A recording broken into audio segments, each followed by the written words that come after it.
돈이에요, 돈. 제일 중요하니까. 제가 요 사람은 누구냐면은, 노쿠치히데라는 일본의 그 생물학자? 근대 생물학자죠. 1876년에 1928년이니까, 그렇죠. 그 다음에, 요거 히고치 있지요.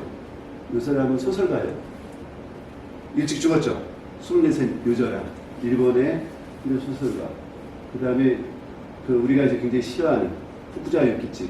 일본의 그 조선 침략을 이끌었던 정신적 지도자, 일본의 메이지 정신 지도자의 후쿠자 유키치. 이 세 사람이 다 돈에 있어요. 다 뭐죠? 근대 인물이죠, 근대.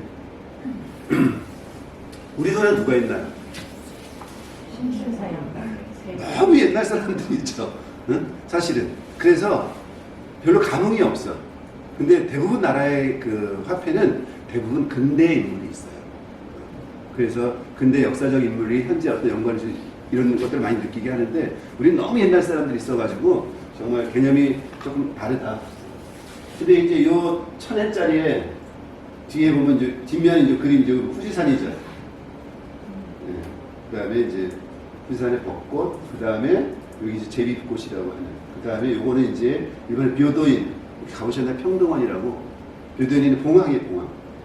그 건물, 거기 있는 봉황당이라는 건물에 이렇게 지금 따로 좀 어디 침입 쪽에 올려져 있는 봉황당인데, 여기 이제 일본의 상징적인 돈이죠.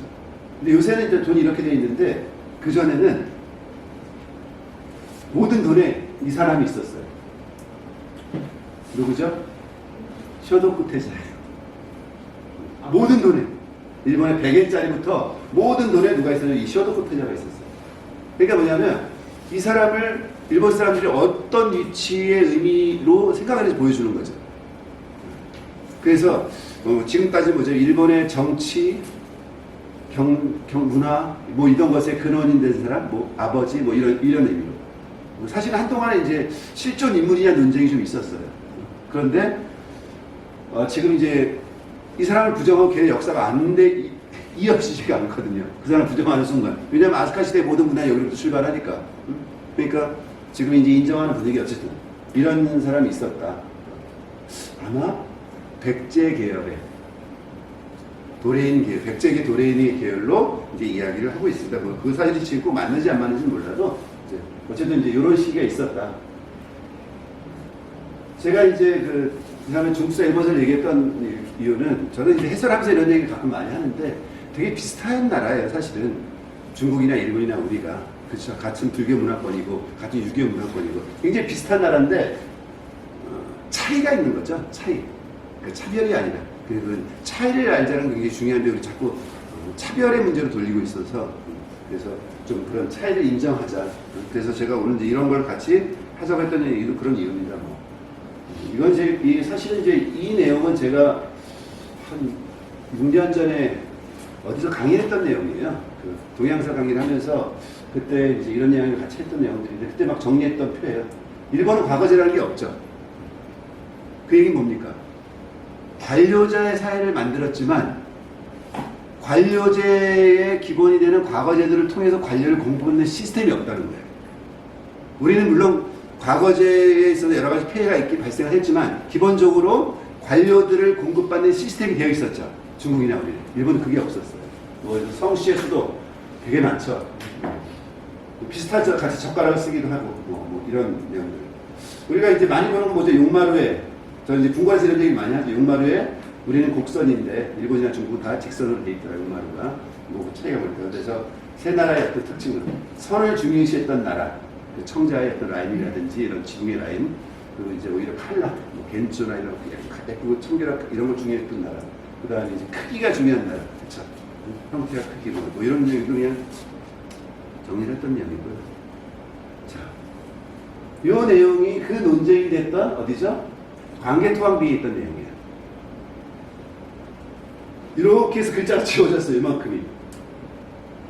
그리고 이게 다 이어져서 써있거든요. 띄어쓰기가 아니고. 이러다 보니까 이 내용을 중심으로 일본 사람들이 관계토항비를 연구해서 만들어낸 게 우의 내용이에요. 그 백제와 신라는 옛날부터 속민으로 조공을 바쳐왔다. 누구에게? 자기들에게. 그래서 외가 신념의 바다를 건너와서 얘들 다 격파하고서 신민으로 삼았다. 이 내용을 그렇게 읽은 거예요, 그들은. 이게 그래서 그들이 이제 인나 일본으로부터 출발해갖고 만들어낸 식민사 간의 정점을 찍었던 내용들이죠. 근데 이제 우리는 그게 아니라 다르게 있는 거죠. 주어가 다르다. 누가? 이게 광개토항비잖아요. 일본 천황비가 아니잖아. 응? 그쵸? 일본 덴노의 비가 아니니까 당연히 고구려가 중심이지. 그래서 고구려는 뭐죠? 백제와 신라를 격파하고 나서 응? 그들을 속민으로 삼고 뭐 했다. 뭐 이런 내용으로 가는 것이 맞다라가 우리식의 개념이고 뭐 어쨌든 너무 많이 훼손되고 바뀐 부분이 있어가지고 그래서 제가 얘기하고 싶은 건 뭐냐면 이렇게 자꾸 일본은 뭔가 역사를 왜곡하고 싶어 했다. 아, 왜 그랬을까? 자, 되게 가깝죠? 그리고 아주 옛날에 이게 하나의 육지였어요. 하나의 육지로 이어져 있었습니다. 얼마 안 돼요. 겨우 몇십만 년 전? 겨우 몇백만 년 전 하나? 그러다가 이제 갈라지면서 바다가 된 거죠. 그러면서 이제 땅이 갈라지기 시작해요. 원래 이제 하나의 땅이어서 이제 쭉 벌어지면 굉장히 가까워요. 가깝다는 얘기는 뭐냐면 여기서 여기를 가기가 되게 쉽다는 얘기죠. 여기서 여기를 가기도 되게 쉽고. 그러니까 여기 있다가 뭔가 어렵고 이러냐면 피해서 가까이 갈 수 있는 곳. 그러니까 일본은 그런 공간에 있었다는 얘기죠, 우리에게. 그러니까 일본은 원래 붙어있다 갈라졌을 때 원래 있었던 자기들 나라 사람들이 있었겠지만 충분히 주변에서 그 나라로 이전해 갈 수 있는 수가 있었다. 특히 어떤 면에서 문화적으로. 왜? 문화는 항상 물과 같은 성격을 갖고 있다는 거죠. 높은 데서 낮은 데로 흘러가는 거죠. 높은 식의 문화 내려가서 지금 거기서 또 우리가 그 문화를 풍부히 만들면 또 다른 쪽으로 흘러가듯이 뭐 이런 개념. 그래서 이렇게 분명히 영향을 주고받는 것이 그다지 부정적인 내용이 아님에도 불구하고 일본 사람들은 굉장히 다르게 생각해 왔다. 그래서 우리가 흔히 신석기 윗사람이라고 얘기하는 이 시기의 문화를 역시 우리랑 상관없이 일본도 있었어요. 그걸 원래 일본이 있었던 문화, 그걸 조몬 문화라고 합니다. 조몬 문화. 그러니까 원래 사람들이 안 넘어갔을 때부터 스스로 발달시켜온 자기 나라의 문화가 있었어요. 그 조몬 문화, 그 조몬 문화가 있는데 그 조몬 문화에 대륙이나 아니면 이쪽에서 넘어간 사람들에 의해서 새로운 외래 문화가 형성이 된 거 들어왔겠죠. 그럼 그 문화가 처음에 충돌하지 않고 서로 뭔가 협상을 하고 이렇게 흘러갔을 거 아니에요. 그것이 야요이 문화예요. 그러니까 자신들 문화를 부정하지 않았다는 거예요. 원래가. 그런데 자신들은 아니야라고 자꾸 주장을 하는 거죠. 그래서 원래 일본은 뭐죠? 채집과 수렵이 중심인 나라예요. 왜? 어디 땅이 어디예요? 섬나라잖아요. 그래서 뭐가 많습니까? 지진이 옛날에도 많았어요. 해일이 넘치고 태풍이 오고 자연환경이 좋지 않아요. 그러니까 정착생활을 할 수가 없어요. 그 사람들은. 그러니까 뭐예요? 물고기를 잡거나 있는 걸 뜯어가거나 옮겨다니는 생활을 했던 거지. 마치 대륙의 유목민족이 떠돌아다녔던 것처럼. 그런 나라들의 특징이 뭡니까? 자연환경이 안 좋으면은 주로 다신교로 흘러가요. 모든 자연이 너무 불안하고 두려운 존재잖아요. 그러니까 각각의 자연 자체에 신성을 부여해요. 저 돌에, 저 나무에, 저 강에. 그래서 일본은 다신교예요. 왜? 그래 자꾸 빌어야지만 그 불편한 자연환경으로부터 우리를 자기들 보호할 수 있으니까. 일본 다신교예요. 그래서 지금도 일본이 그렇죠. 그게 또 하나 뭐예요? 굉장히 주술적인 걸 가지고 해요. 기원하고. 그래서 일본 불교는 약간 주술적이나 밀교 쪽으로 많이 흘러요. 왜냐하면 그 자연환경이 그렇다는 거예요. 환경이 사람을 만드는 거니까. 꼭 그들이 원래부터 그런 민족이라서는 아니라 그런 불편한 자연환경이 있다다 보니 살기 위한 방식으로 뭔가 기대고 의존할 수밖에 없다라고 하는 거죠. 그래서 우리보다 훨씬 신적인 영역에 굉장히 기대를 많이 합니다. 일본 사람들. 그건 이제 자연환경이 만드는 것이고, 그랬을 때 외부에서 온 문화, 이 야외 문화라는 것이 가져온 것이 뭐냐면 바로 농경이에요. 농경. 한 곳에 정착해서 농사 짓는 문화가 들어온 거죠. 악기발이 쌀, 그쵸? 농사짓는 문화가 들어온 거죠. 또 하나 뭐예요? 우리가 알고 있는 모든 문화는 어떻게 돼요? 처음에 구석기에서 점차 신석기로 갔다가 그 다음에 뭐로 가죠? 청동기로 갔다가 철기로 가는 이런 단계적 관계를 겪어서 발전해 갔는데 일본은 뭐예요? 동시에 이게 들어온 거예요. 이미 이 시기에 대륙이나 한반도 쪽에 가지고 있었던 다양한 형태의 문화가 어느 순간에 이전해 가면서 한꺼번에 다 들고 온 거죠. 모든 문화를. 그래서 일본은 순식간에 다 받아들였어요. 그런데 원래 토양이 좋았어요. 자신들이. 문화적 수준이 상상했거든요. 그러다 보니까 선진적인 문화가 딱 들어왔을 때 그것을 쉽게 받아들인 거죠. 그리고 자신들만의 독자적인 문화를 금방 바꿔 만들어내요. 나중도 마찬가지죠. 그랬을 때 이렇게 옮겨온 사람들은 누굴까? 이들에게 원래 있었던 일본 사람들에게 와있던 이 사람들은 도대체 누굴까? 라는 고민을 하게 된 거죠. 그래서 아마도 제일 처음 온 것은 한반도 문명이 아니겠느냐. 무슨 일이 생기죠? 한 나라가 어디 칩니까? 고조선을 치잖아요. 그쵸? 그래서 일본은 속국으로 살아가지만 또 견디기 힘든 사람들 떠날 거 아니에요. 그래서 온 고조선 시대부터 또 언제요? 백제. 그쵸? 백제는 또 뭐예요? 고구려가 치고 내려오죠, 위에서. 그래서 475년에 어디로 갑니까? 한성에서 내려가잖아요. 공주로 피난을 가는 것처럼 공주는 이렇게 갈 때 떠나는 사람들이 있는 거죠. 그리고 또 뭐죠? 그 이후에 끊임없는 한반도의 변화에 따라서 새로운 땅을 찾아간 사람들. 그 다음에 또 뭐죠? 가깝잖아요. 그러니까 아마 김해 가야 쪽에서 이미 자연 발생적으로 넘어간 사람들. 그러니까 충분히 영향을 줄 수밖에 없다는 거죠. 그래서 이 사람들이 쭉 들어온 지역이 대부분 다 어디냐? 일단 제일 가까운 데로 갈 거 아니에요? 그게 어디예요? 지금 스시마를 넘어서 큐슈 쪽으로 넘어가는 거죠. 여기가 아마 최초의 정착지일 것이다. 여기 제일 가깝잖아요. 그래서 뭐예요? 임진왜란도 여기서 쳐들어오는 거야. 여기 모여서 올라오는 거잖아요. 여기 모여갖고 가장 가까운 길로 부산을 쳐들어오잖아요. 가장 가까운 통로였다는 얘기. 그래서 이렇게 정착되어 있던 문화가 서서히 어디로? 서서히 어디로 간다? 내륙 쪽으로 옮겨간다. 그게 지금의 요 지역인데, 이 야마토 지역이 지금의 오사카 쪽 지역이니까 서서히 글로 옮겨간다라고 보는 거죠. 지금 보시면 요 까만색, 파란 칼라로 되어 있는 것이 뭐냐면 조문 문화의 흔적이 있는 곳이에요. 그리고 나머지는 다 뭐냐면 빨간색은 다 야외 문화예요. 그러니까 어느 순간에 쫙 퍼져나가기 시작을 한 거죠. 그게 일본의 문화입니다.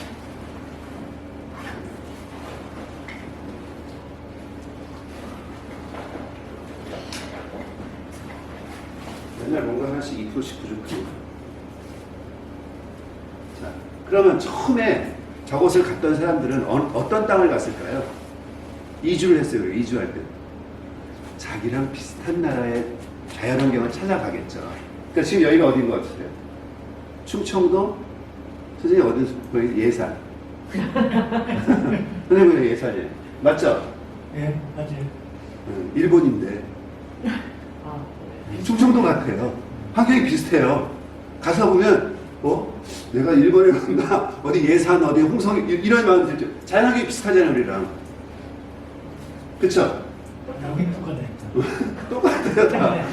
그러니까 처음에는 비슷한 자연환경 이전을 할 때 익숙한 곳을 찾아가게 돼 있잖아요. 그 지역이 뭐냐면 큐슈부터 오사카, 지금 오사카로 이어진 이 지역 일대였다고 하는 거죠. 그게 우리가 야마토 지역에 얘기하는. 일단 우리 어디 시골 갔잖아요, 다. 이건 제가 찍은 일본 곳곳에서 찍은 사진인데 이렇다는 얘기예요. 출발은 그렇게 했지만 서서히 이제 동화돼서 갈 것이다라는 거죠. 네. 그래서 이렇게 처음 왔었던 조먼시대 문화에서 야외가 서서히 어디로? 일본의 내륙 쪽으로 옮겨가는 건 이건 너무너무 자연스러운 일이에요. 부정할 필요가 전혀 없어요. 그렇죠? 근데 여기서 이걸 되게 부정하죠. 그래서 당시 야외 시대의 이제 유적지들에 이제 발굴을 하게 되면은 그 흔적들이 쭉 나오는데 일본이 원래 괜찮아요. 이게 조선 시대에 흙으로 만든 택시 같은 형태고 굉장히 잘 만들었죠. 네. 일본 수준이 높았다는 건 이미. 그러니까 바퀴 문화가 오더라도 쉽게 이것을 더 발전시키는 능력이 있었다라고 하는. 그걸 우리 인정하고 있는데 자신들이 인정하지 않아요. 원래 우리 이런 거 받지 않았어 이렇게 얘기를 하는 거죠. 그래서 뭐 가야의 턱에 일본의 쓰기 굉장히 비슷하죠. 영향을 받을 수밖에 없는 거니까 그것은. 근데 이게 너무 심하니까 일본은 뭘 했어요? 우리가 뭐가 나왔죠? 저기 한탄강에서 구석기 일본이 나왔을 때 일본 사람들이 있죠. 야 우리도 구석기 유적이 있어! 해갖고 발표를 했어요. 70만 년 전부터 시작됐던 자기도. 이것 때문에 이 사람이 몰래 토기를 땅에 파묻는 걸 사진기자한테 들켰어. 그러니까 안 해도 될 일을 하는 거야 이렇게. 그러니까 이런 생각들이 끊임없이 남아있어요. 그래서 결국 이제 조작이라는 게 밝혀졌죠. 나중에 이 사람이 원래 미리 가서 숨기는 거를 사진 기자 우연히 갖다 찍어가지고 그게 발굴한 게 아니라 파묻은 걸 찾아낸 거죠. 그러니까 이렇게까지 하는 겁니다. 그러니까 이런 이 역사 왜곡의 전통은 굉장히 오래됐고 집요하고 총체적으로 하고 있다. 어디서부터? 구석기부터. 최근 역사의 유정 이런 게 중요해. 총체적들이 그런 식을 갖고 있는 거죠. 자, 이게 뭘까요? 이게 탄환이에요. 쌀.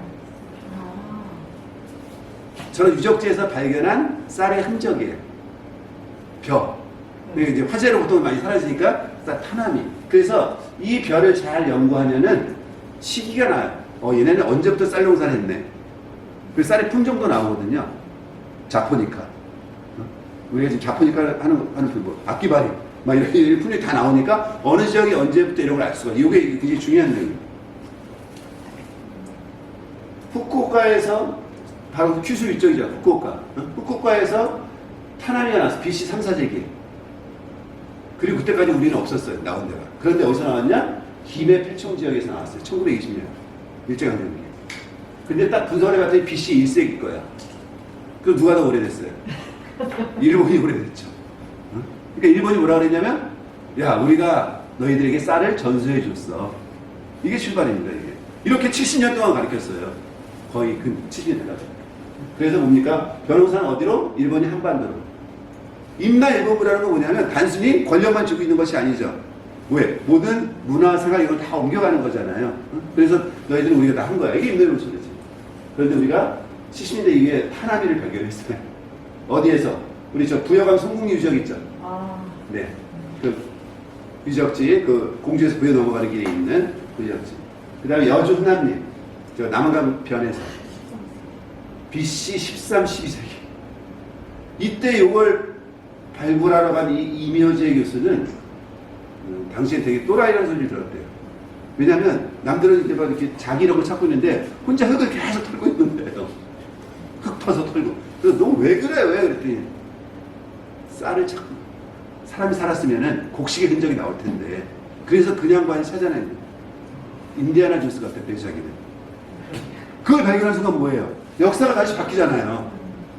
그것이 언제다? 우리는 벌써 10,000년 전부터, 1000년 전부터 이거냐? 역사 이렇게 바뀌어가는 거잖아요. 그리고 이제 평양에서. 그래서 뭐가 됐다? 변호사는 어디에서? 한반도에서 일본으로 넘어. 아니, 이건 너무 자연스러운 일이잖아요. 그쵸? 우리가 저 동아시아로부터 쭉 벼가 옮겨가는 과정은 여기 일본이 이걸 인정하고 싶지 않았다는 거예요. 이 유전자가 너무 머리 아픈 거죠. 이 일본선을 갖고 있는 이 유전자. 그리고 끊임없이 뭔가를 바꿔보고 싶어 했다.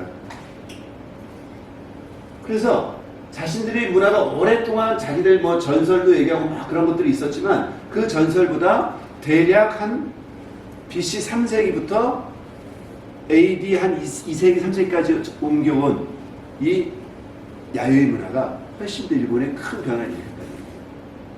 그래서 오늘날 일본이 안 돼, 일본이 이걸 인정하고 싶지 않은 거죠. 그래서 하다 안 되니까 나중에 뭘 뺍니까? 한반도만 빼요. 우리는 중국에서 직수입을 했다. 근데 사실은 문화는 그렇게 흐르는 게 아니잖아요. 불교도 마찬가지죠. 하늘로 갔다 왔죠. 근데 마찬가지로 뭐예요? 서양 문화 어디로 옵니까? 서양 문화 일본에서 우리로 왔어요. 그쵸? 먼저 일본을 거쳐서 부산에서 우리로 오는 거잖아요. 그래서 요새는 잘 그렇지 않지만 예전에는 그 노래방 이런 거 있잖아요. 그래, 노래방 흥청망청하는 여러 가지 문화가 있어요. 노래방 안에서도. 그런 모든 문화는 다 일본에서 부산으로 먼저 와요. 부산이 유행한 다음에 서울이 유행했었어요. 이 순서가. 흐름이 그렇게 가는 거니까. 그런데 이제 그 후한서에 보니까 그 얘기가 나오는 거죠. 후한 시대에 쓰는 한서에 보면 이때 일본 얘기가 역사서로 등장을 하는 겁니다. 벌써 이때는 언제죠? 우리 한나라니까 BC 한 200년부터 그 다음에 AD 100년, 200년 사이에 후한서에 글쎄 그러면 낙나의 바다 한가운데 외인이 100여 개의 나라를 이루고 있다라고 하는 거죠. 근데 이것이 실제 우리가 얘기하는 뭐 고대 국가로서의 형태였는지는 여전히 논란이 되게 많습니다. 그 논쟁을 하지 않고 어쨌든 그런 흩어져 있던 아마 부족 국가나 시족 이런 형태들이 쭉 모여서 그런 형태를 이루고 있다가 어느 순간에 크게 통일된 하나의 모습을 만들었을 거라고 보는 거고 그것을 야마토 정권이라고 보는 거죠. 큰 흐름에서는. 그리고 그 야마토 정권이 제대로 된 고대 국가로 가는 것 그것이 바로 뭐냐면 바로 쇼도쿠 테자노 이렇게 생각을 하는 겁니다. 그래서 실제 일본은 언제부터? 6세기 때부터 제대로 된 나라의 틀을 갖췄다라고 보는 거죠.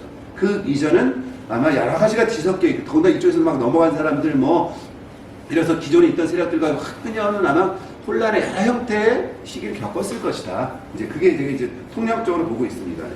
그러다 보니까 뭐예요? 경쟁을 많이 할 거 아니에요. 백의 외국이 서로 뭐예요? 싸웠을 거 아니에요. 그러니까 일본이 가지고 있는 약간 호전적인, 이런 적인 아마 그때부터 온 것이 아닐까라는 생각이 들기도 합니다. 자, BC 3세기 동아시아죠. 자, 한나라가 흉노를 밀어내고 확장 정책을 쓰면서 자연스럽게 어디죠? 고조선을 밀고 전쟁을 하고, 한나라의 전쟁에서 이걸 피해서 사람들이 자연히 어디로 넘어간다? 갔을 거라고 보는 것입니다. 자, 일본이 공식적인 문서로 일본 사람들이 등장하는 건 뭐죠? 이 양직공도에 등장합니다. 외구의 사신요. 우리 그 백제가 양나라에 갔을 때 우리 백제 옛날 사람들 사신 모습이 나오는 거잖아요. 그때의 외구의 사신의 모습이에요. 그럴듯하게 옷은 잘 갖춘 것 같아요. 그렇죠? 맨발이야. 그러니까 요 한 5세기 뭐 요 무렵의 일본 이제 외는 뭔가 좀 아직은 제대로 된 형태를 다 갖지 못했을 것이다라고 이제 보는 거죠. 요때 외국 사실은 누굴 따라서 갔대요? 당연히 백제 사람들 따라서 갔을 것이고, 백제 사람들일 때 같이 데려간 사람이 누구냐? 바로 신라 사람들이었어요. 그래서 신라가 처음으로 그때 중국에 소개를 하면서 깜짝 놀랐어요. 뭘 놀랐냐면 불교가 얼마나 발전했는지. 중국에서. 양나라 때는 중국의 양나라 그리고 남북조의 양나라 때는 불교가 엄청나게 발전했어요. 어느 정도죠? 막 저걸 하는 거죠. 황제가 툭하면 어디에? 절에 가서 종이 돼요. 그러니까 황제를 구해오려면 어떻게 해야 돼요? 종을 사와야 될 거 아니에요. 돈을 주고. 이런 식으로 헌금을 하는 거예요. 막 이럴 정도로. 그러니까 그런 발달된 불교의 문화를 신라가 본 거죠. 그래서 신라가 불교에서 급속도로 변하기 시작합니다. 그럼 왜 가서 보니까. 그러니까 이런 교류가 굉장히 중요한 거예요, 사실은. 그래서 외구 사신의 모습이 처음으로 이제 등장을 한다. 그래서 흔히 우리가 이제 얘기하는 정리하는 조선 시대에 뭔가 도래인들이 한꺼번에 뭘 들고 왔다? 농경, 청동, 철기를 한꺼번에 들고 넘어왔다. 그래서 이것을 야외 문화라고 부르고, 그 야외 문화로 인해서 이들이 급격하게 변하고, 또 뭐예요? 청동기, 철기가 들어왔다는 건 뭐십니까? 우리 저기 전국시대에 뭐가 무기가 발달하잖아요. 그러니까 뭐예요? 저들이 치열하게 전쟁을 벌이는 시기가 됐고, 그 전쟁을 통해서 통일해 가는 거예요, 형태. 그것이 아마 야마토라고 보는 거죠. 그래서 야마토 도시. 그래서 대부분 이제 이때에는 이들도 이제 역사 기록이 없으니까 중국 기록에 나오는 것들을 보고 확인했던 거고, 이때 이들이 불렀던 이름이 뭐냐? 외라고 이쪽에 우리를 호칭을 했고, 자신들 스스로 외라고 했어요. 그리고 다른 말로 자기들 불렀던 호칭이 뭐냐면 대화라고. 요걸 당시 말로 야마토라고 불렀어요. 대화. 지금 저 와라고 그러죠. 와. 그쵸? 와라는 게 되게 중요하잖아요. 그래서 와식 하면 이게 일본 음식을 얘기하는 거잖아요. 한국 요리 얘기하듯이. 일본 전통 요리. 와규. 그쵸? 와. 그러니까 일본은 그런 와라고 하는 것에 대한 문화가 굉장히 자신들을 상징하는. 그 와의 가장 큰 문제는 뭐죠? 조화잖아요, 조화. 그러니까 사실은 남들과 어차피 튀거나 이런 거 되게 싫어하잖아요. 뭔가 그 안에서 조화롭게 튀는 사람 되게 싫어하죠. 그러니까 항상 보이는 사람들. 미안하다고. 항상 보이는 그런 유머나 아니면 그런 얘기 있어요. 어떤 연예인이 바람을 피웠어요. 남자 연예인이. 그래서 사회적 무리가 딱 되는데 부인이 탁 나와서 뭐라냐면, 우리 같으면 부인이 저 나쁜 놈 남편이 여기 있을 때 뭐라고 하냐면, 저희 남편이 사회적 무리를 일으켜서 죄송합니다. 이렇게.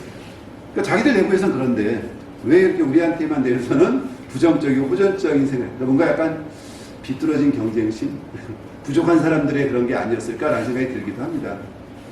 극복해야 돼요. 그래서 그 야마토 정권 시대에 아마 대장이 있었을 거 아니에요. 그래서 우리가 왕이라고 한다면은, 이때까지만 해도 뭐죠? 대부분 다 부적국가이니까 세습을 안 한다는 얘기죠. 추대를 하는 거예요. 그러니까 아직 뭐죠? 우리가 지금 왕이 세습이라고 하는 것은 사실은 형태, 시스템이 만들어진 사회잖아요. 근데 이때까지는 그런 것이 불안정했다. 그리고 그 야마토 정권을 움직였던 핵심보다 다 도레인이라는 거죠. 넘어온 사람들. 그래서 빛은 어디 서쪽에서 왔다는 얘기죠. 왜? 서쪽이 한반도랑 중쪽이니까. 그리고 아시는 것처럼 뭐 백제가 엄청나게 도와줬죠. 우리 그 영함 쪽에 보면 나오죠. 아직기, 왕인, 박사, 뭐 이런 사람들, 막 이런 사람들 가서 막 이렇게 한자를 전해주고, 뭐 기술 전해주고, 이런 과정들이 실제로 이것은 이제 자연스러운 거예요, 자연스러워. 근데 이 자연스러운 것을 굉장히 싫어했고, 그래서 결국 5세기까지는 전체적으로 밖에서 들어온 문화에 의해서 스스로 어떤 시스템을 갖추는 시기가 일본 역사의 부분이다. 근데 여기를 기록이 없어요, 문제. 저 시기에 정확히 이것이 정사다라고 얘기할 수 있는 기록들이 없다 보니까 논쟁이 너무 많은 거예요. 그러니까 다 언제 얘기해요? 일본 서기의 기록, 그건 언제? 그 7세기 이후에 써지는 거잖아요. 그러니까 논쟁이 너무 많은 거지, 저 시기는. 그래서 딱히 특정할 건 없지만 대략 저런 흐름으로 일본이 발전해 왔다라고 보는 거죠. 제가 지난주에 봤나? 그 SBS에서 이게 나오더라고요. 그 SBS에서 그 광주광역시에 있는 전방 후원분묘 작은 거 열쇠 모양으로 된 뭐 비밀 동네에서 아파트 사이에 있는 뭐 이런 얘기가 나오는데 엄청나게 크죠. 이게 요 길이가 한 480m인가 그래요. 이게 저 오사카 옆에 있는 그 무덤이 무덤. 여기는 이제 해자죠, 물이죠. 여기 이제 섬처럼 되어 있는데 이런 게 어마어마하게 많이 있어요, 일본에. 그런데 이것과 비슷한 형태의 작은 부분들이 어디에 있냐? 주로 우리 가야부터 광주, 전남 북쪽에 흩어져 있어요. 그래서 그들은 이것을 인나 일본 무설로 얘기를 하는 겁니다. 그런데 이제 우리 생각은 다르죠. 우리는 비슷한 형태의 문화적 교류가 있었을 것이다 라고 보는 거죠. 왜? 전적으로 그 지역에서는 등장을 하니까. 그래서 어쨌든 이런 시기를, 이 야마토 시기를 다른 말로 고분 시대라고 불러요. 이런 시기. 우리는 주로 어디 나타난다? 자, 광주 지역 전남으로 해갖고 우리는 이제 이걸 잔고형이라고 부릅니다. 이제 이런 형태, 그 다음에 어디죠? 지금 가야 쪽으로 좀 올라가면서 이런 형태문화에 등장을 하니까 이것은 아직 서로 정리는 잘 안 돼 있어요. 여기서 이것이 뭐 넘어온 일본 규조의 여러 가지 논쟁이 있지만 아직 정리 안 됐죠. 어쨌든 아마 문화적 교류를 본다면 어떤 그런 문화적 교류가 있을 수 있었다라고 보는 거죠. 저것이 점령의 증거는 아니다라고 보는 게 우리 입장이고, 그래서 이런 형태가 다 야마토 시대의 이야기입니다. 어쨌든 그런 시기를 거쳐서 그들이 하나의 시스템을 만든 시기가 뭐냐면 바로 이 후기에 왕이란 체계를 제대로 이제 세습하는 체계로 만들기 시작을 하면서, 그러고 만들기 시작하면서 불교가 들어오고, 요때 등장한 게 뭐냐면 바로 아스카 시대라고. 그래서 요거 되게 중요합니다, 불교. 지금까지 다신교로 아무거나 다 하고 기도하고 있던 일본에게 불교는 어떤 하나의 시스템이잖아요. 응? 국가의 대표적 종교로 받아들일 만큼의 어떤 시스템이 만들어지기 시작했다는 거죠. 그래서 마치 우리가 과거에 제사장이 뭐 부족장을 대신 뭐 이런 권력이 있던 시대에서 국가 전체를 움직이는 하나의 정치주를 움직이는 시스템이 오기 시작했다. 이게 언제다? 불교가 들어오기 시작했다. 이게 바로 대개 한 이제 500년대 중후반 요 무렵 6세기. 그래서 이 불교가 들어올 때 이 불교를 둘러싸고, 야, 저것을 받아들일 것이냐 아니면 우리 종교에 거부할 것이냐, 그 싸움이 뭐냐면 바로 도레인과 모토인의 핵심이거든요. 불교의 공인을 둘러서. 근데 이 싸움에 누가 이기냐? 바로 이 소가씨가 이겨요. 그리고 이 소가씨가 이김으로 인해서 이들이 권력을 쥐고 그들이 상징적으로 아스카테라라고 하는 절을 짓죠. 그래서 이때부터 이것을 아스카 시대라고 합니다. 지금 어디냐면은 오사카에서 요 남쪽으로 좀 남동쪽으로 좀 갔을 때 그 지역, 거기가 이제 아스카 지역이거든요. 거기 아스카테라를 세우죠. 그래서 아스카 시대라고 부르는 겁니다. 이 절 때문에. 테라는 절이니까, 그렇죠? 테라는 절이니까 아스카를 부릅니다. 가보셨나요? 일본에 많이 한 번도 안 가보신 분? 다 가보셨나요? 아스카테라도 가보셨어요? 오사카 가시면 대부분 교토 나라만 가시는데 저 아스카테라 되게 재밌어요. 자, 오사카 가시면 이런 말 있죠. 여기 사촌항사가 있는데 거기 보면 일본 최초의 절가라는 얘기가 나와요. 그래서 다 누가 만들었다? 568년에 누가? 쇼도쿠 태자가. 그래서 일본에 있는 절도 대부분 뭐가 나오냐면 다 쇼도쿠 태자가 만들었다. 마치 우리가 뭡니까? 우리 웬만한 절 다 뭐예요? 원효와 의상과 자장율사, 다 우리나라 절 다 그런 거죠. 대부분 가면 다 자장율사 다 이렇게 하듯이 일본도 대부분 쇼도쿠 태자. 그만큼 쇼도쿠 태자는 일본 역사와 문화에서 굉장히 중요한 역할을 하고 있습니다. 그러니까 돈에 올라갔다니, 모든 돈을 한꺼번에 통틀어서 다 심었다는 얘기는 그들 마음속에 그 사람이 어떤 존재인가를 보여주는 거죠. 약간 논쟁이 좀 있습니다. 이것은 시기적으로. 근데 어쨌든 이때는 뭐였다? 일당 일탑 일금단 그렇죠? 이 시스템이 있었다는 걸 이제